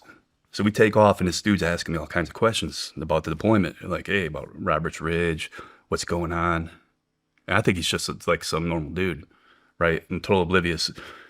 I'm like, dude, are you a fucking team guy? He's like, fuck yeah, I am. And he ended up, down the road, he was a master chief on freaking Neptune Spear and the Bin Laden up. He's always trying to get back to freaking big guy. I'm trying to get back to Blue, you know what I mean? And I can't right now. And I'm like, dude, wait, you're freaking flying an airplane? like you're a team guide pilot right now, flying me to freaking Memphis. So that's when I'm like, well, this is pretty freaking cool. Kind of scary, but pretty cool, you know? And yeah, come to find out that program was developed back in the beginning just to learn how to steal airplanes if you had to do it. If you Man, I remember stuck hearing somewhere. about that shit. I didn't know it was still going on. I had no clue at the time either. Apparently. Yeah, I had no clue. Yeah, I didn't know anything about it. And then come find out, yeah, it's kind of where they sent people that they really didn't want to. It wasn't a good thing to go to, but it was a great trade, a great skill to have, right? They send you to civilian flight school. You get all your pilot licenses, even CFI flight instructor licenses, and then you just pass it on. Why do you say it's not a good place to go? Well, back then it wasn't, because we were at war, and you don't want to be a team guy flying around the United States while your buddies are off, doing work overseas. So is that what you do? Well, I was burnt. That was the first time. Oh, you're talking about flying around in the States. Yeah, you don't deploy at that time. Oh, shit. Yeah. You're stuck. Well, they just spend a bunch of money for you to go to the school, and they do utilize you to a certain extent pretty well. How do they utilize you? Flying gear, flying equipment around, just like it makes the process of moving like weapons from one place to another place easy. Okay. And there's one little special program we have for our bigger plane that we have there, the 1900, which is used for a lot of special stuff but in the United States, nothing crazy. Interesting. Is it still like that? I think so. I haven't been back there in a little bit. It's been a couple of years. How many people are involved in that? 8. That's 8 to it? 10. Yeah, it's a close-knit unit too. I don't know much talking about it, but we talked about you wanted a break to be with your daughter. How old is your daughter at this point? it's 2013. 13 years old. Was that the big reason you wanted to do it?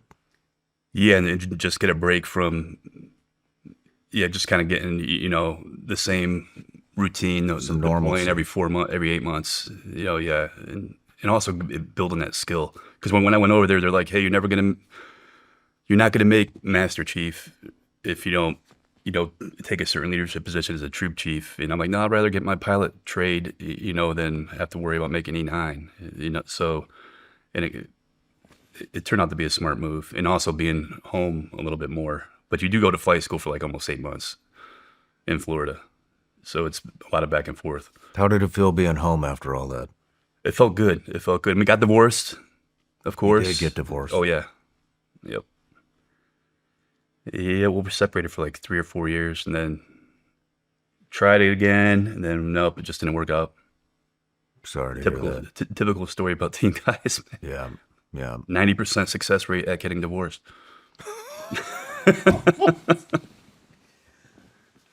Are you close with your daughter?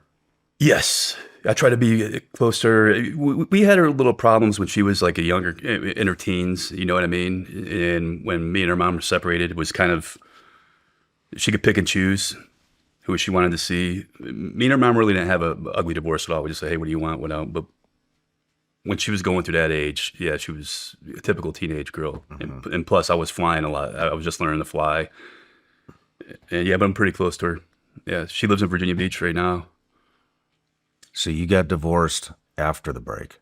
Yes. What led to that, do you think? Me being gone, I think. And then also just my wife, she said that when I got back from my first trip to Afghanistan, like something changed. I'll bet it did. And blamed, and I'm still me, you know what I mean? Because we compartmentalize. She said, no, there's something different. I'm like, no, I'm good. You know what I mean? You know how we are, mm-hmm. our community. Like, we just ignore it and just keep rolling. And some of the people close to you actually see the changes that you choose to ignore happening, I think. And I think that's what led to pretty much, she was just, Is there anything you would change? Anything I would change? Yeah. No. Nothing. I wouldn't change anything. How long after you took the break did you wind up getting divorced? Or that took a break? Well, What we day were did you- separated for 3 years anyway, and then so it was probably 5, 6 years. We got divorced. Yeah, like in 2015. I think. Yeah.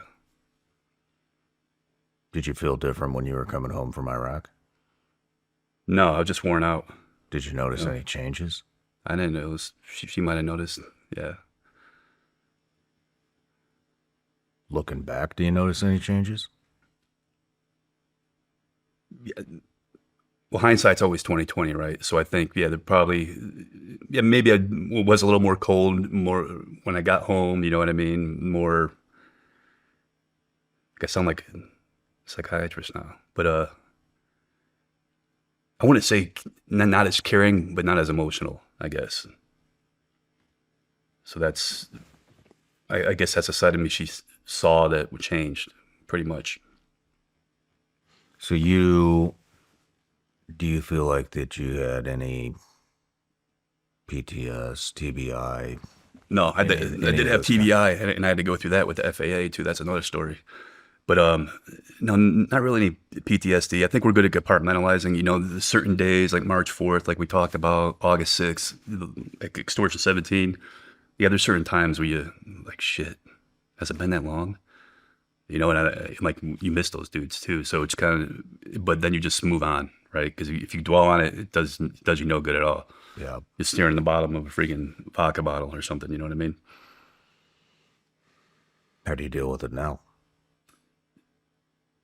Just compartmentalize it. Stay busy. Stay busy. Compartmentalize. I like shooting. You know what I mean? I'm into cars, motorcycles. That's what I do. When I would come back from my deployments, I rebuilt a 93 Mustang in my garage. That was the way I dealt with it. Like I got back from my first pump in Afghanistan, go out in the garage, work on a car and motorcycles. So I like motorcycles a lot.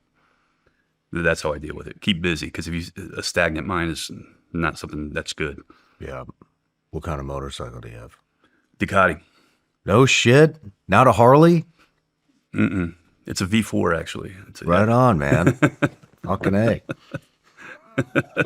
No Harley, you know. It's Italiano. It's Italian.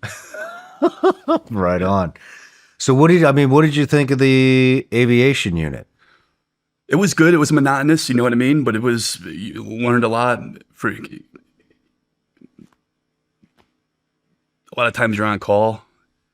I'm remember the night Adam Brown, I was flying when Adam Brown was killed, and we were on standby then, and my wife knew his wife from she would do her hair actually, and then I got a phone call from our command at 11 o'clock. Hey, you got to fly to Arkansas, Hot Springs. I'm like, my wife heard it on the phone, and she's, what? I'm like, yeah, no, I don't know. She goes, that's where so-and-so lives. And yeah, times like that, that's hard too. We flying a Keiko team out to tell, to tell the family. And this was like right before the year before Extortion. So, Shit. But other than that, yeah, the aviation unit was, it was a learning experience, put it that way. And it sets you up for the future too, if you want to stay with the flying part. And you did. Yeah, till I when I did my last 3 years at the recruiting district, I wasn't flying much at all there. But when I got out, had an opportunity to freaking jump right back into it again. How was the recruiting duty? Oh man, dealing with recruiters was I don't know how the fuck you did that. it was.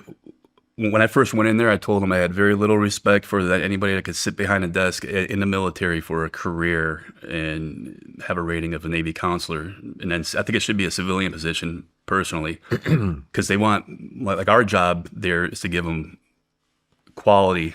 All they care about is quantity, right? And you're screwing with young kids, like futures and lives.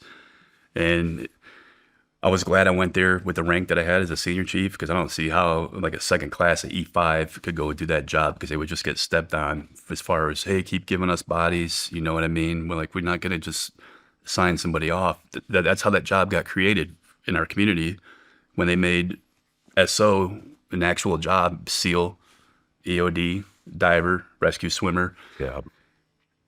and SWIC.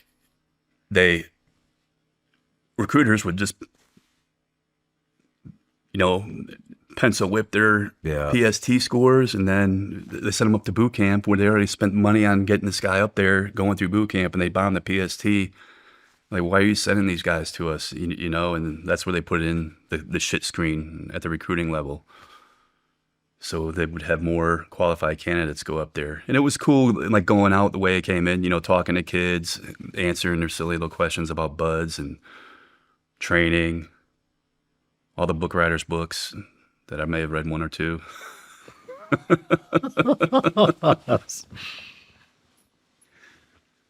Do you know about this guy? Do you know?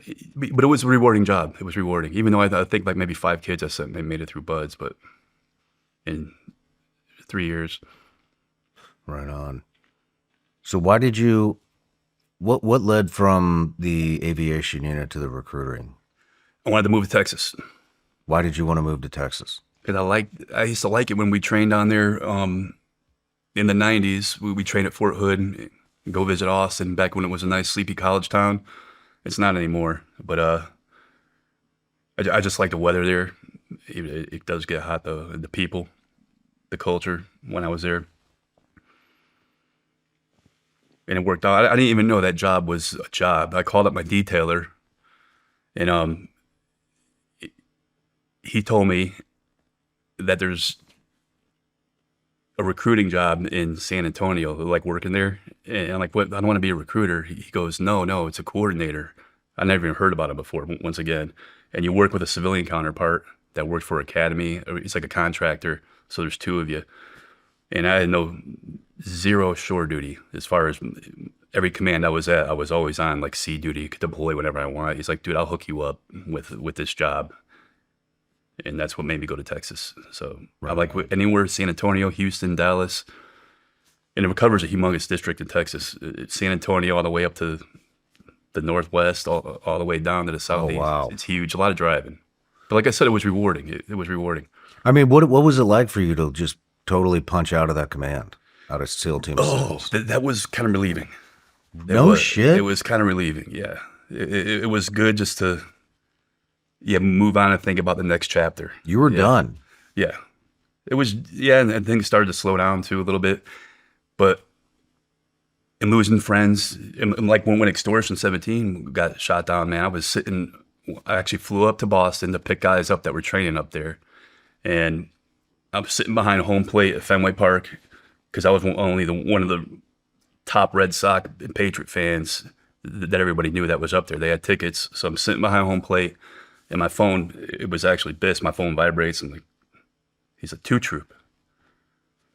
And I'm like, who? Like 2 Troop? Like what? It's not sinking in. And that was August 6th when freaking Extortion 17 got shot down with quite a few of our friends on there. But then, and that was right around the time I was like, I just wanted to, move on and do a more cushier job.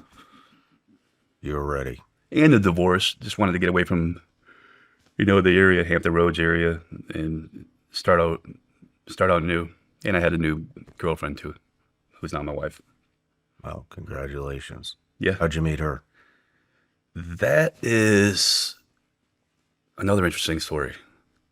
So before all the book writers, right, at our command, we'd have people come down. We knew people in the aviation. This is when I was flying.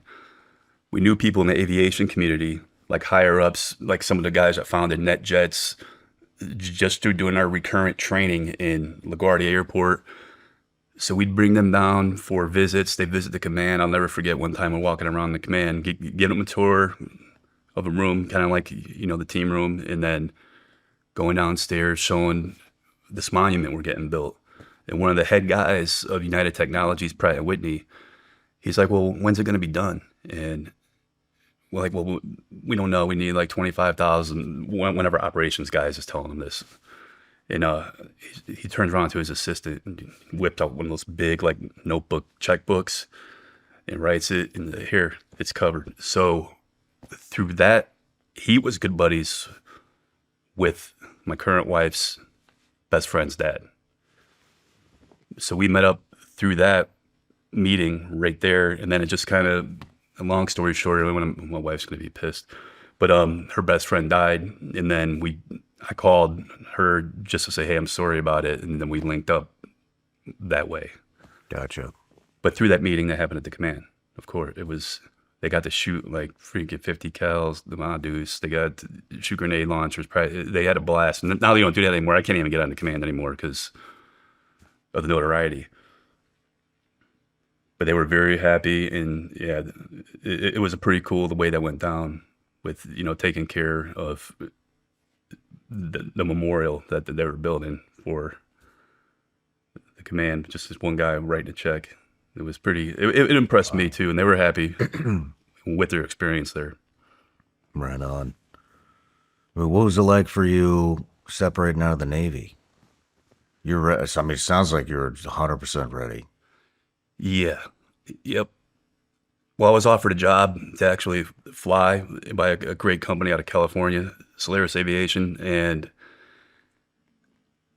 I thought they were rolling the dice with me too as well, because it's flying a jet, and all I have been flying is turboprops, twin turboprops. It's like a jet with a prop on it anyway. So the CEO there, he gave me the opportunity to, he's like, dude, I'll give you a job right now in Van Nuys or Teterboro. I'm like, no, I'm not leaving Texas. If something pops up in Texas, let me know. And like 2 weeks before I retired, a Gulfstream job popped up, and I got to freaking go to initial training for it, and it was a little bit easier than flying a prop. Things just move a little bit quicker, and then I rolled right into that. You like flying a Gulfstream? Yeah, it's a gorgeous airplane. It's a gorgeous plane. All the Gulfstreams are. We fly a 550 though. It's a beautiful airplane. Right on, man. And then I started. Yep, I did that, and then I flew for another guy out of Austin. Single turboprop, a PC-12, which is a gorgeous plane. They're incredible. And the guy was one of the best guys I ever flew for in my life. Then I got hired by a big freight company and did that for a little bit and kind of taking a break and just working with my buddy out of North Carolina. Right on, man. How long? So you got out in 2019? Yes, retired. Do you miss it? I miss the boys. I miss the fellas. You know what I mean? I do. But when I think back, do I really miss it that much? Not really.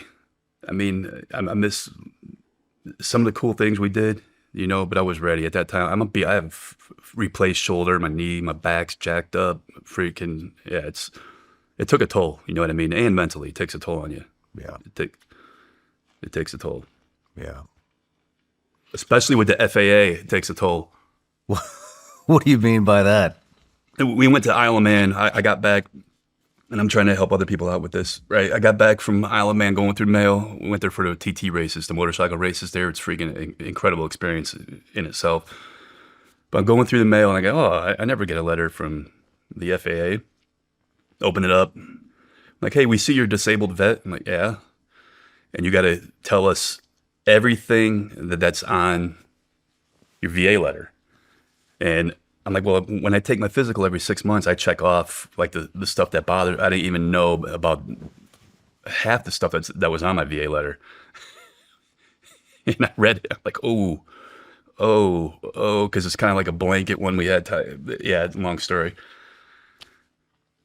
So I go through everything that's on there. Like, well, you got TBI, PTSD, this fucking sleep apnea, all this other stuff, and I got to go get it taken care of. So I see a great doctor in Savannah, Georgia.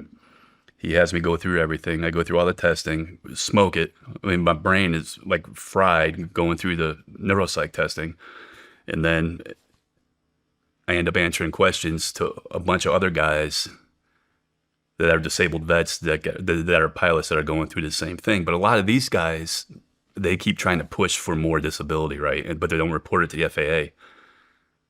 We check everything off every 6 months when we get our flight physicals through our docs, and there's a box in there. Are you disabled? And boom, you check it, and you get fill out. You put in everything you have, and you're good to go. Some guys are lying. They got in trouble. They got caught. And what's weird is they're worried about some of the veterans, right, that are on there. And you can walk around the flight operations area and see like a 5'4", 350-pound man pilot walking around. Like, I'd be worried about that guy more than I'd be worried about, having a vet flying an airplane. Yeah. What do you think they're worried about vets flying airplanes? I don't know. Well, disabled vets. Yeah. Interesting. Well, I mean, there are some crazy people out there, not even vets, you know what I mean, that do stupid shit. So, So you're a grandpa now. yep. How's that?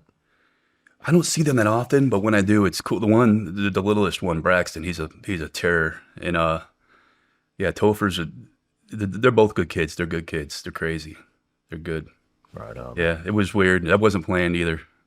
So yeah, Right on.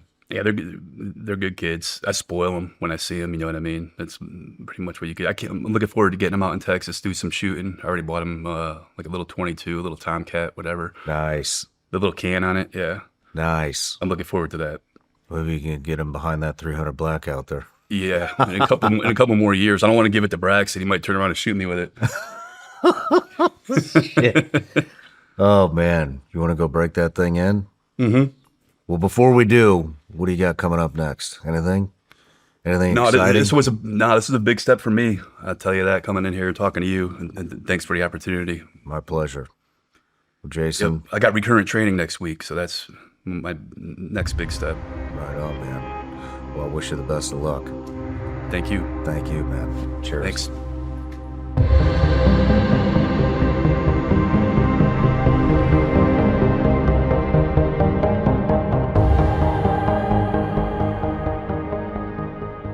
No matter where you're watching the Shawn Ryan Show from, if you get anything out of this at all, anything, please like, comment, and subscribe. And most importantly, share this everywhere you possibly can. And if you're feeling extra generous, head to Apple Podcasts and Spotify and leave us a review.